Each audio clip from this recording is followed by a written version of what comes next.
Assalamualaikum warahmatullahi wabarakatuh.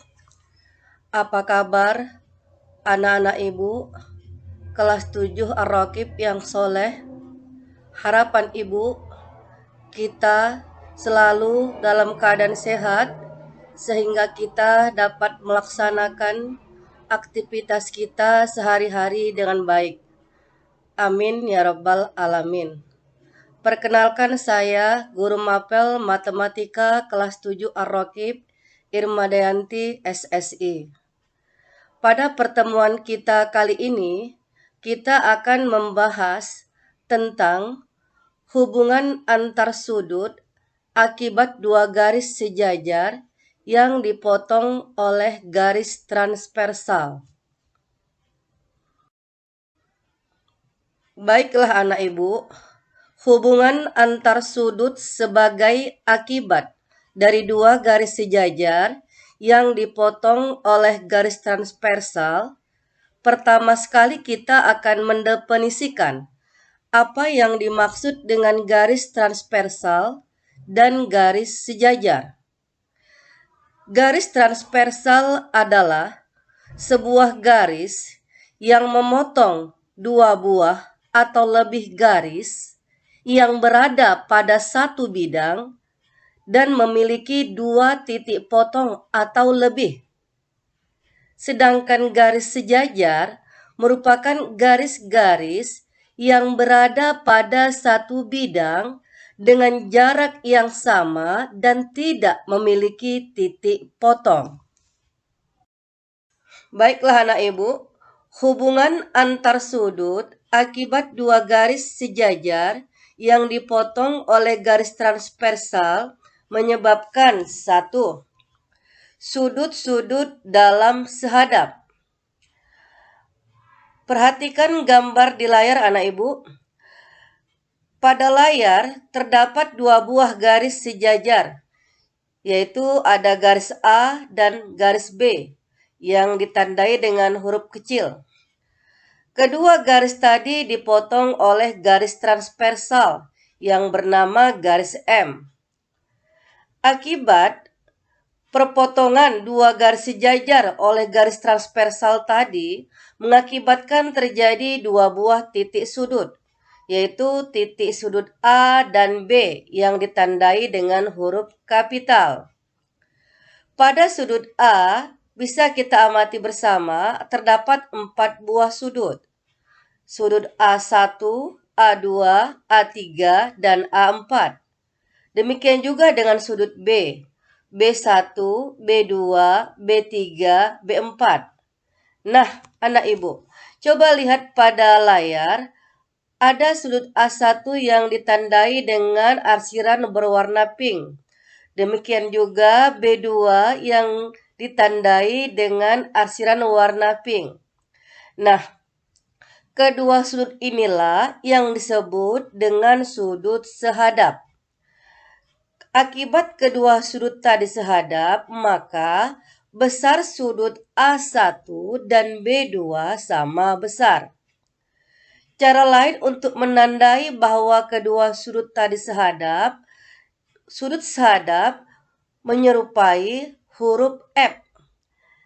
Nah, kita lihat mana lagi yang bisa kita lihat hurufnya menyerupai huruf F akibat perpotongan kedua garis tadi. Nah, kita lihat sudut A2. Dia sehadap dengan B1. Kalau kita tarik garisnya, dia menyerupai huruf F. Demikian juga dengan A3.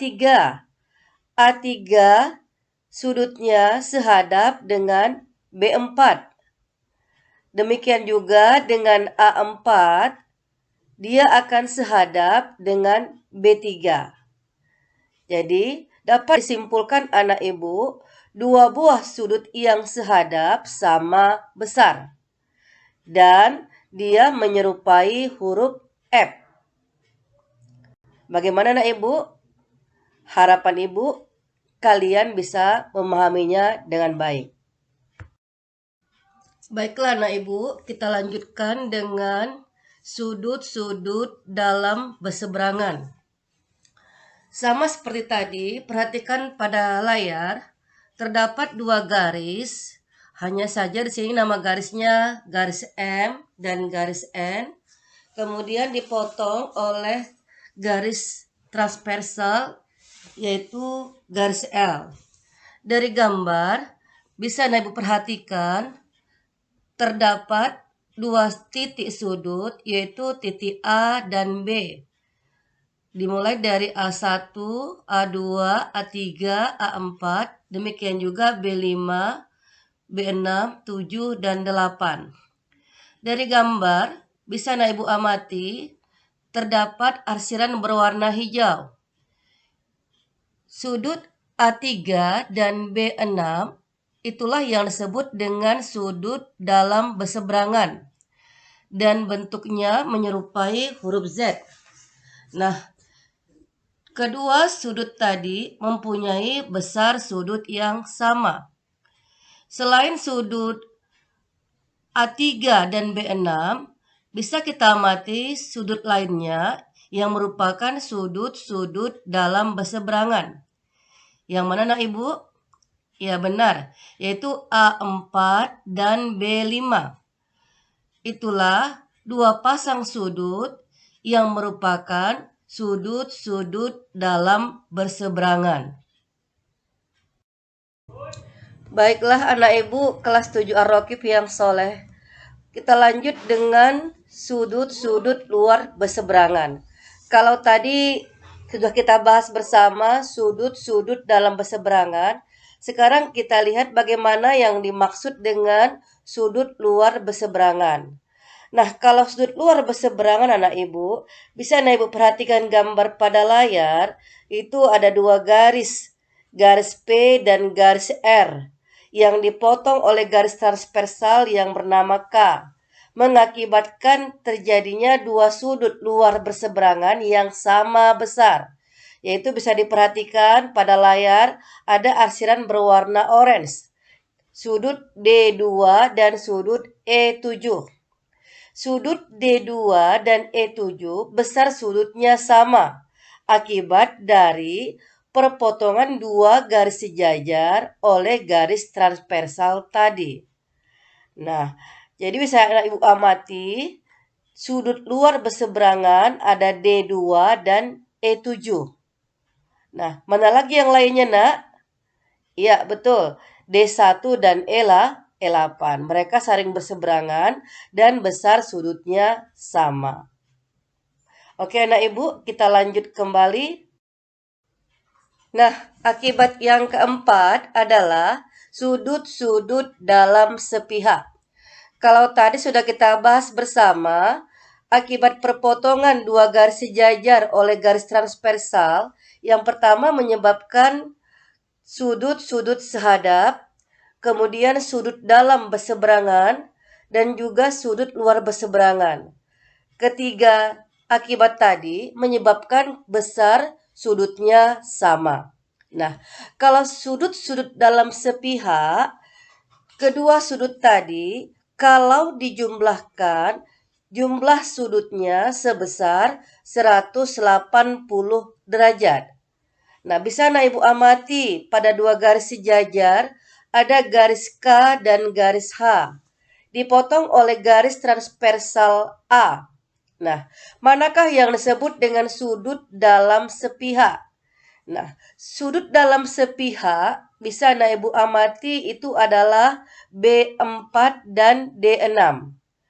Jumlah kedua sudut tadi sebesar 180 derajat atau yang disebut dengan sudut lurus. Selain B4 dan D6, ada juga sudut-sudut dalam sepihak lainnya. Yang mana Ibu? Ya, betul. B3 dan D5. Jadi besar sudut B3 dan D5 kalau dijumlahkan, besar sudutnya adalah 180 derajat. Bagaimana Ibu? Iya.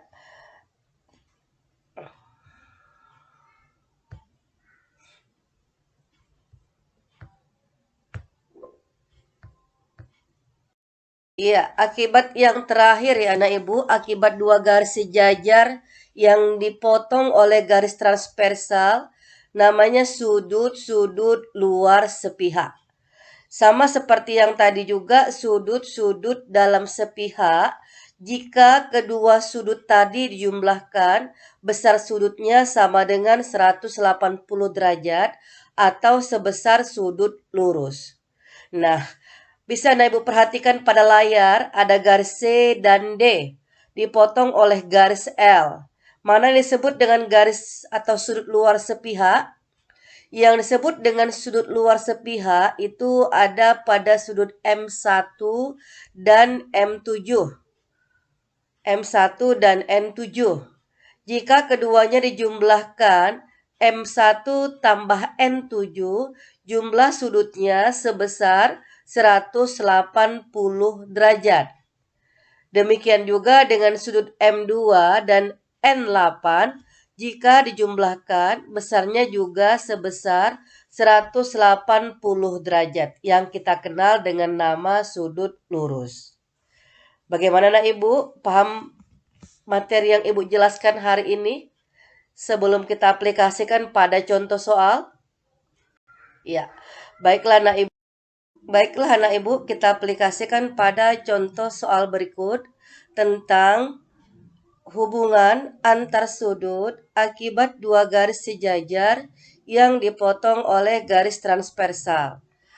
Perhatikan gambar pada layar, terdapat dua garis sejajar, yaitu garis M dan K, dipotong oleh garis N yang merupakan garis transversal. Nah, terdapat dua buah sudut, yaitu sudut E dan G. Ada E1, 2, 3, dan 4. Demikian juga dengan G5, 6, 7, dan 8. Nah, pada soal dikatakan garis M sejajar dengan K, dipotong oleh garis N. Jika besar sudut E1 sama dengan 5x tambah 12 derajat, dan sudut G6 sama dengan 3x kurang 16 derajat, pertanyaannya anak ibu, berapakah besar sudut E3? Nah, mari kita jawab sama-sama anak ibu. Baiklah anak ibu kelas 7 Ar-Rakib yang ibu sayangi, mari kita sama-sama jawab pertanyaan tadi. Sebagaimana penjelasan terdahulu sudah ibu jelaskan bahwasanya sudut E1 merupakan sudut luar sepihak dengan sudut G6. Nah, sifat dari kedua tadi, jika dia merupakan dua sudut yang luar sepihak, maka jumlah kedua sudut sama dengan 180 derajat yang disebut dengan sudut lurus. Ya, kita substitusi anak ibu sama-sama, ayo. Yang E1 kita ganti menjadi 5x tambah 12. Kemudian G6 kita tukar menjadi 3x kurang 16. Dan kita jumlahkan totalnya menjadi 180 derajat. Oke, kita operasikan penjumlahannya. Yang bisa dijumlahkan yang sejenis, yaitu antar variabel X dengan variabel X dan konstanta dengan konstanta. Nah, 5x tambah 3x jumlahnya 8x. 12 derajat dikurang 16 derajat, hasilnya minus 4 derajat. Jadi 8x kurang 4x sama dengan 180 derajat. Nah, minus 4 derajat pindah ruas ke kanan berubah menjadi positif. Maka totalnya menjadi 180 derajat tambah 4 derajat. Nah, 8x sama dengan 184 derajat, maka diperolehlah x, yaitu 184 derajat dibagi 8, yaitu 23 derajat. Sudah selesai nak ibu? Belum. Yang ditanya adalah besarnya sudut E3. Kita bisa menghitung E3 jika kita bisa menghitung besarnya E1. Nah, E1 diketahui dari soal besarnya 5x tambah 12. Gantilah variabel X dengan angka 23. Maka 5 kali 23 besarnya 115 derajat. Tambahkan dengan 12 derajat, maka didapatlah besar sudut E3 127 derajat. Bagaimana nak Ibu? Ya, harapan Ibu kalian bisa memahaminya dengan baik. Baiklah nak Ibu, kita ambil model soal yang kedua. Perhatikan gambar pada layar. Bisa nah Ibu perhatikan itu ada garis DG, AE, AF. Di mana didapat ada sudut DBA atau ABD sebesar 120 derajat. Kemudian sudut EAC atau EAF besarnya 55 derajat. Pertanyaannya anak Ibu, berapakah besar sudut BCA? Baiklah, sama-sama kita jawab. Baiklah anak Ibu, kelas 7 Ar-Raqib yang soleh. Mari sama kita jawab pertanyaan soal pada layar. Pada gambar tertera besarnya sudut ABD 120 derajat berpelurus dengan sudut ABC. Di mana kalau dia sudutnya berpelurus, tentu besar sudutnya adalah 180 derajat. Tentu sudut ABC bisa kita hitung dengan cara mengurangkan 180 derajat kurang 120 derajat. Didapatlah besarnya 60 derajat. Dan untuk menentukan besar sudut BCA, BCA merupakan segitiga ABC. Nah, total jumlah sudut suatu segitiga besarnya 180 derajat. Jadi kalau kita jumlahkan sudutnya, sudut A tambah sudut B tambah sudut C itu besarnya 180 derajat. Atau boleh kita sebutkan juga dengan variabel sudut ABC ditambah sudut BCA ditambah sudut BAC sama dengan 180 derajat. Tinggal kita ganti, kita rubah, kita tukar dengan jumlah atau besar sudutnya masing-masing. Tadi ABC besarnya 60 derajat. Setelah kita kurangkan dari 180 kurang 120 derajat. 60 derajat ditambah sudut BCA tambah 55 derajat sama dengan 180 derajat. Maka sudut BCA ditambah 115 derajat sama dengan 180 derajat. Maka didapatlah sudut BCA sama dengan 180 derajat kurang 115 derajat, hasilnya 65 derajat. Bagaimana nak Ibu, semakin paham? Ya, harapan Ibu semakin memantapkan materi kita yang telah kita bahas tadi. Baiklah anak Ibu, kelas 7 Ar-Raqib yang soleh, kita lanjut ke soal yang terakhir, yaitu pada layar tertera ada dua garis sejajar yang dipotong oleh sebuah garis transversal. Didapatlah ada sudut A1, 2, 3, dan 4. Demikian juga B1, 2, 3, dan 4. Nah, pada soal diketahui besar sudut A2 sama dengan 70 derajat. Pertanyaannya anak Ibu, berapakah besar sudut A3, A4, B2, dan B3? Baik anak Ibu, sama-sama kita jawab pertanyaan di atas. Pada gambar di layar, sama-sama kita ketahui bahwasanya sudut A2 dan B3 saling bertolak belakang. Jika dua buah sudut saling bertolak belakang, tentu besar sudutnya sama. Jadi kalau A2 70 derajat, maka A3 juga 70 derajat. Nah, pertanyaan yang kedua, berapakah besar sudut A4? A4 dan sudut A3 merupakan sudut lurus. Jika A3 70 derajat, maka tentunya A3 tambah A4 atau boleh juga A2 tambah A4, jumlah sudutnya sama dengan 180 derajat. Jadi boleh anak ibu jumlahkan A2 tambah A4 atau juga A3 tambah A4. Hasilnya pastinya sama. Total jumlah sudut yang saling berpeluru sama dengan 180 derajat.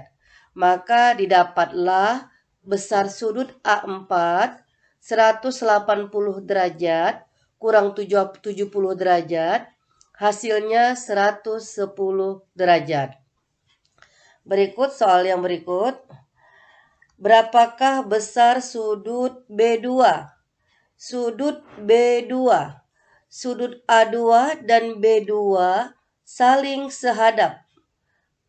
B2 dan A2 merupakan sudut yang sehadap. Dari soal diketahui sudut A2 70 derajat. Maka B2 juga besar sudutnya 70 derajat. Terakhir sudut B3. Sudut B3 juga sehadap dengan sudut A3. Sudut B3 juga sehadap dengan sudut A3. A3 besarnya 70 derajat, maka B3 juga besar sudutnya 70 derajat. Demikianlah anak ibu soal kita hari ini. Mudah-mudahan dapat dipahami dengan baik. Demikianlah materi kita hari ini. Semoga bermanfaat, tetap semangat, dan jangan lupa jaga kesehatan. Wassalamualaikum warahmatullahi wabarakatuh.